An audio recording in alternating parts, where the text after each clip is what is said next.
என்ன செய்வா எதிர்பார்க்குறீங்க? விஜய் அண்ணன் வந்தாருன்னா கண்டிப்பா இது எல்லாமே பண்ணுவாரு. அதோடைய நம்பிக்கை எங்களுக்கு இருக்கு. அதனாலதான் நாங்க வந்து தமிழ் கட்சிகளை நாங்க சேர்ந்திருக்கோம்.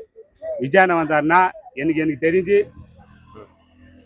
இந்த மாதிரி இந்த அடியார் வரங்க குடிசை ஹோட்டலாவே இராதுண்ணா. ஏழைகள் இருக்க மாட்டாங்கண்ணா. குடிசை இல்ல தமிழ்நாடு கண்டிப்பா 2026 விஜய் அண்ணன் ஆட்சிக்கு வந்தா குடிசை இல்ல தமிழ்நாடு, ஏழை இல்லாத இந்த தமிழ்நாட்டை கண்டிப்பா விஜய் அண்ணன் மாத்துவாரு. பெண்கள் வந்து நைட்டு 1 மணிக்கு தாராளமா இறங்கி சுதந்திரமா நடந்து போடலாம். 3 வயசு குழந்தைய ரேப் பண்றான், 65 வயசு கேள்வியே ரேப் பண்றானுங்க. இந்த ஆட்சியில 24 பேர் லாக்அப் டெத் மரணம். அஜித்குமாருக்கு மட்டும் சாரி சொன்னார்ல முதலமைச்சர், ஏன் அந்த 24 பேருக்கு சாரி சொல்லல? எது படம் பேச பொருளா மாறிச்சு, அதுல மத்தெல்லாம் அந்த அளவுக்கு பேசல. நான் கேட்கறேன், அஜித்குமாருக்கு சாரி சொன்னவர் 24 குடும்பம் லாக்அப் டெத்ல ஏன் வந்து அவர் சாரி சொல்லல? ஏன் உதயநிதி போய் பார்க்கல? உதயநிதி ஸ்டாலின், துணை முதலமைச்சர் உதயநிதி ஸ்டாலின் ஏன் போய் பார்க்கல?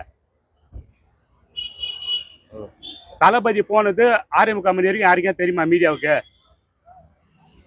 தமிழ்நாட்டில் இருக்கிற காவல்துறைக்கு தெரியுமா? உளவுத்துறைக்கு தெரியுமா? யாருக்குமே தெரியாது. எந்த ஒரு முன்னறிப்பு இல்லாமல் சைலண்டா போயிட்டு 5 நிமிஷம் தான் எங்க தலைவர் இருந்தாரு. நிதி கொடுக்கறது கூட அவரு காட்டல. பின்னாடி மசிங்க தான் கேமரா நின்னாரு. இந்த கை கொடுக்கறது இந்த கைக்கு தெரியக்கூடாது உதவி பண்ணது. அதுவும் எங்க தளபதி அப்படிதான் பண்ணாரு. கேமரா மசிங்க தான் கொடுத்தாரு. அந்த மாரி எந்த தலைவர் இருப்பாங்க? ஒரு 1000 ரூபாய் கொடுத்துட்டு பல இழுத்துக்கிட்டு 1000 ரூபாய் தரேன்னு சொல்லிட்டு நீட்டா காட்டுவானுங்க, போட்டா போட்டு 30 போட்டா போட்டுன்னு. இந்த கை கொடுக்குறது அந்த கை தெரியாததான் எங்க தளபதி வந்து நிதி கொடுத்துட்டு வந்தாரு. எந்த ஒரு ஆர்ப்பாட்டமும் இல்லாத அப்படி பண்ண எங்க தலைவர் 2026 நாங்க கண்டிப்பா ஆட்சிக்கு வருவோம். ஆட்சிக்கு வந்ததா எங்களுடைய